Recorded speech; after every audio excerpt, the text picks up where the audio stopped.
Order. Order. I call this meeting of the Host of Assembly Management Commission to order. Let's begin by having the members of the Management Commission introduce themselves. I will start, then let's move clockwise around the table. My name is Danielle Barkos. I'm the Speaker of the House and MLA for Chester St. Margaret's and Chair of the Management Commission, MLA McLeod. Marco McLeod, MLA Pictou West. Brendan McGuire, MLA Halifax Atlantic. Scott Armstrong, MLA Colchester, Musquodoboit Valley. Trevor Boudreau, MLA for Richmond. Derek Mumberkid, MLA for Sydney, Member 2. Susan LeBlanc, MLA for Dartmouth North. Lisa Lachance, Halifax Civil Sable Island. I'd also like to acknowledge the presence of James Charlton, Chief Clerk of the House, Gordon Hebb, Chief Legislative Counsel, and Karen Howard, the Director of Finance and Administration. The first item on the agenda is the approval of the minutes of the last meeting of the Management Commission, which occurred on January 14th, 2026. The draft minutes were circulated in advance of today's meeting, and are there any questions, comments, or changes to the minutes? Seeing none, would someone move the draft minutes of the meeting of the Management Commission on January 14th, 2025 be adopted? Oh, I recognize MLA LeBlanc, Lachance. Would all those in favor of the motion, can we have a seconder? I reckon MLA LeBlanc as seconder. Would all those in favor of the motion please say aye? Contrary-minded, nay. The motion is carried. The second item on the agenda is the approval of the annual report of the Audit Committee for 2025. The report was approved by the Audit Committee on January 21st, 2026, and was circulated in advance of today's meeting. Are there any questions or comments on the report? Seeing none, would someone move the annual report of the Audit Committee for 2025 be approved? Approved by Minister Armstrong. Is there a seconder? Seconded by MLA Lachance. Would all those in favor of the motion please say aye? Contrary-minded, nay. The motion is carried. The third item on the agenda is the approval of the annual report of the Management Commission for 2025. The draft report was circulated in advance of today's meetings. Are there any questions or comments or suggested changes to the report? Seeing none, would someone like to move that the annual report of the Management Commission for 2025 be approved? I recognize MLA Lachance. Do I have a seconder? MLA McLeod.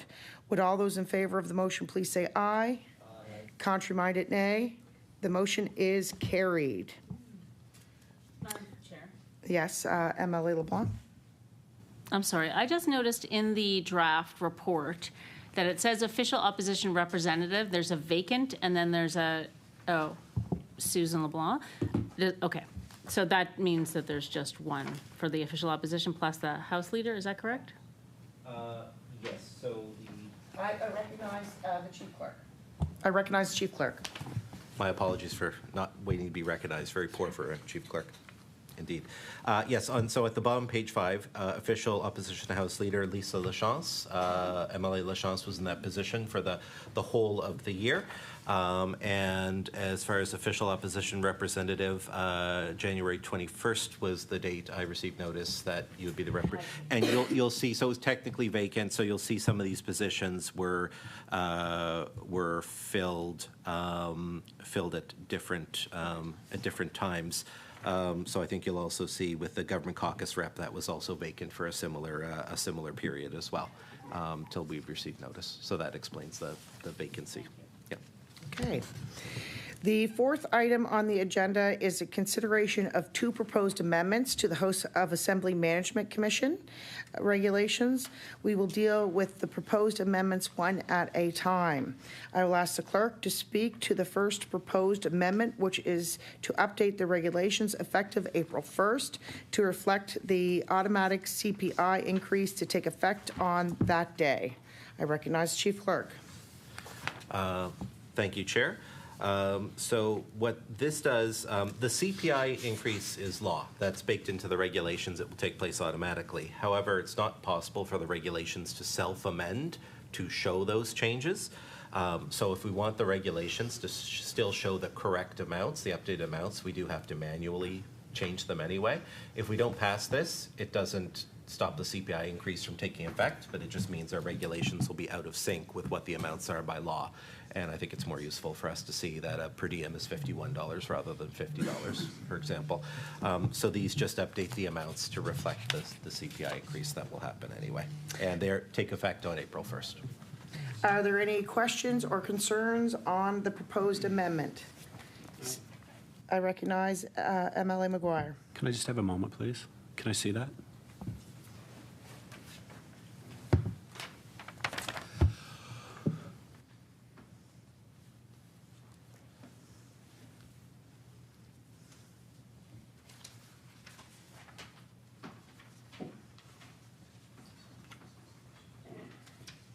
I recognize MLA McLeod.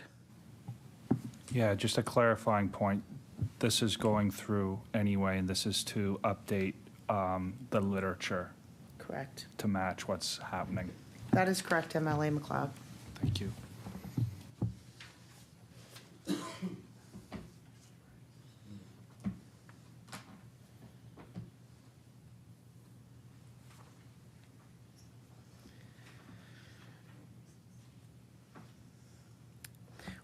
Would someone move that the proposed amendment to the House of Assembly Management Commission regulations to reflect the April 1st, 2026 CPI increase pursuant to Section 52 of the regulations be approved?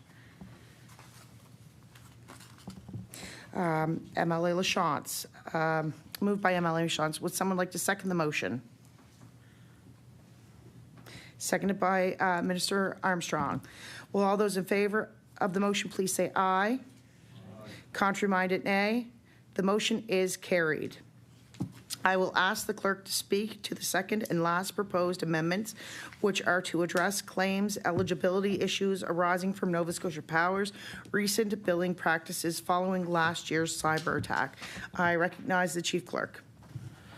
Thank you, Chair. So last year we had dealt with issues arising from this with the Nova Scotia's billing practices. At the time, the issue was that we were receiving invoices that related to electricity that was consumed in the previous fiscal year after the 90-day year-end cutoff. So we passed amendments to deem those expenses to be incurred at the date of the invoice. This was a billing practice thing. This was effectively preventing MLAs from being able to be reimbursed for the electricity expenses for their constituency offices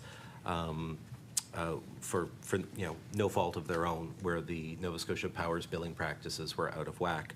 We thought that was going to be the end of it. However, it isn't. What we've started to see are bills, and there's been more than one received of this nature, where Nova Scotia Power MLAs have paid an estimated bill for 3 billing cycles, 2 or 3 billing cycles, and then they've received a bill where they've been credited back everything that they paid during that time, and for an 8-month period, remembering that you can only submit claims for 6 months, and the electricity is deemed received and consumed at the time of, or is deemed to have been purchased at the time it's received and consumed.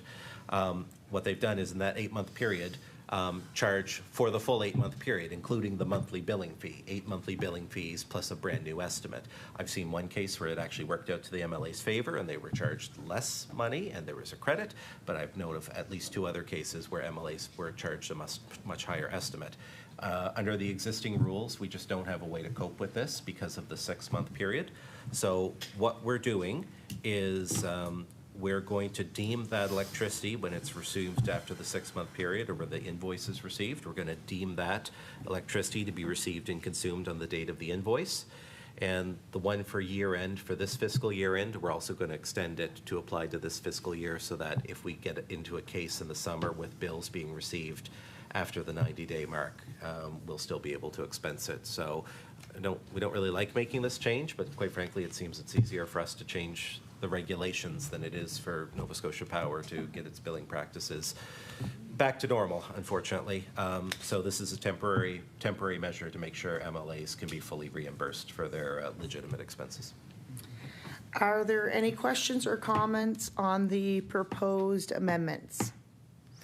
Would someone move that the proposed amendments to the House of Assembly Management Commission regulations to address the incapability of Nova Scotia Power's interim billing practices with the eligibility rules for MLA expense claims be approved? Moved by MLA Mombercat. Will someone second the motion? Second by MLA McGuire. Will all those in favor of the motion please say aye? Contrary-minded, nay. The motion is carried. The fifth item on the agenda is a continuation of the discussion from our previous meeting regarding expense claims for tickets relating to consumption of alcohol. The chief clerk has prepared a draft directive based on feedback from our previous discussions. Are there any questions or comments on the proposed directive? Would someone move the House of Assembly directive? Oh, I recognize MLA McGuire. Can I review it again, please? Thank you.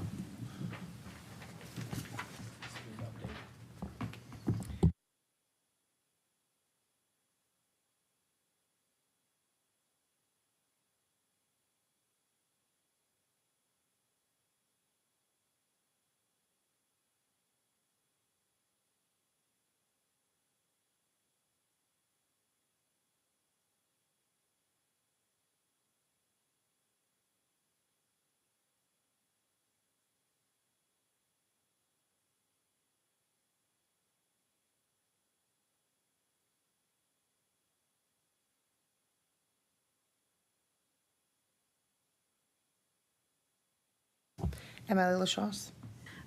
So the question I was wondering about is, like, I can't imagine this situation arising, but let's just say that you bought a ticket to the fundraising dinner for Love NS, for instance, which one happened on Friday. And you get there and it's like, oh, actually it's like a wine tasting. And so here's your glass and you can go try all the Nova Scotia wines that are here. Like, in that case, what should MLA do? And then the other question I have is, I think that's really my question, is like, what if it, like, what's advertised isn't what you show up to or something? I recognize the clerk. I think part of the thing from our perspective is what we want to make sure that MLAs aren't going to an event that is advertised as being something like that. Obviously, MLAs can't do a whole lot when they get to a place. If it turns out to be something that it's not. I think the critical thing is what's the ticket purport to say? What does the advertising purport to say? An event like that, it might not really be, and something like that, it's likely not to be that wine is actually the dominant theme. There may be a wine tasting, but that may be an aspect of it. If you get to an event and it's nothing but a wine tasting, then that might be a case to say, to ask for your money back, or you may not simply be able to expense it. If that's really the case. I mean, that's a case where something would be really out of whack if there's no other aspect to it. We're trying to kind of take a contextual approach here. So we got some great feedback from MLAs Mombercat and McGuire last time, and I feel like it's one of those things where everyone kind of knows what it means, but it's really hard to put into words because we know we can't go to a beer fest, we know we can't go to a wine fest, but there's always the question of what about these events in the middle. So I would say take a look at the situation, see what's going on. Is there other aspects to it? So something like that, if it's a wine tasting, but it's fundamentally a fundraiser and they're showing works of art or something like that, then it's probably not going to be the dominant theme. That's just one small aspect of it there. If it's nothing more than a wine tasting, that's probably a case where you may have to either swallow the cost or would have to literally swallow the cost. Sorry, no pun intended. Or ask for your money back in that situation. But that would almost be, I don't want to say a case of false advertising, but it should be. There should be enough on the advertising on the ticket to go on. If there's enough there and that looks good, we should be fine. Minister McGuire? Yeah, I just want to be clear, like, if we're going to an event, I go to the local community play, and it includes dinner, and then they have a glass of wine with dinner. That's fine, but I don't think it's appropriate for us to be expensing alcohol or going to an event that is predominantly based around alcohol. I know the public service can't do that, so I don't think it is fair for us to act as if we're above them, or we can do things that they can't. So I just want to be very clear, like, if it's they have the annual beer tasting or beer fest or whatever it is every year here in Halifax, they have the wine tasting, the scotch tasting, all those things. Those are not expensable, right? And if it's a fundraiser where they're like, okay, come, taste the wines of the world while you watch this, I mean, that to me would not be should not be expensed either, because when you think about it, if the shoe was on the other foot and it was one of the public servants, they would not be able to expense it, right? So, and also if we're at a table and there's a bottle of wine, they ask you want to buy a bottle of wine, that's not expensable. So I just want to be very clear. It's an event where you show up and it's a dinner, and at most of these dinners they give you a complimentary glass of wine, or you show up to an event and there's whatever. So we're good with that? I recognize the clerk. Yeah, I'll just say, and if it's an event and they say, do you want to buy a bottle of wine, you can do that on your own dime. Yeah. But if you go to an event and it's a community dinner and there's a bottle of wine at every table, or everyone gets a complimentary glass, then obviously it's not the predominant aspect of it.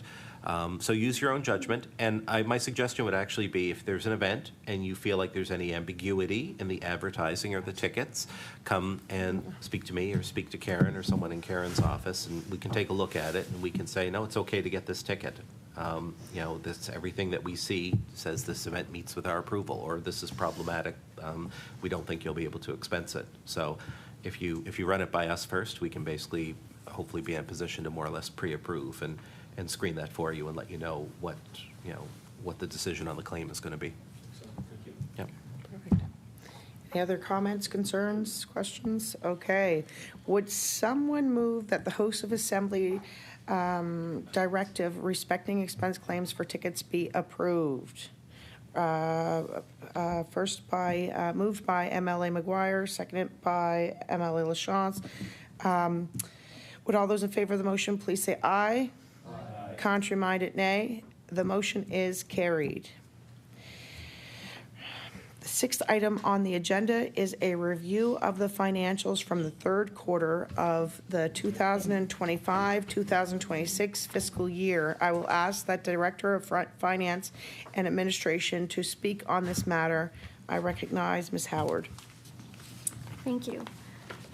There's really not much to speak on other than our forecast is pretty much whatever we'd expect at this point. Everything has been accounted for up to the third quarter, which is the end of December 31st, 2025. Also, you'll note that the minister's salaries and expenses, where there was an error when I last reported on the financials, that has been fixed in the new S4 system and has been cleaned up on this report. So it's no longer doubled, or it is now actually what it's supposed to be. Perfect. Thank you. The seventh and final item on the agenda is an in-camera discussion on a human resource matter. This marks the end of the public portion of this meeting. We will adjourn immediately following the in-camera discussion.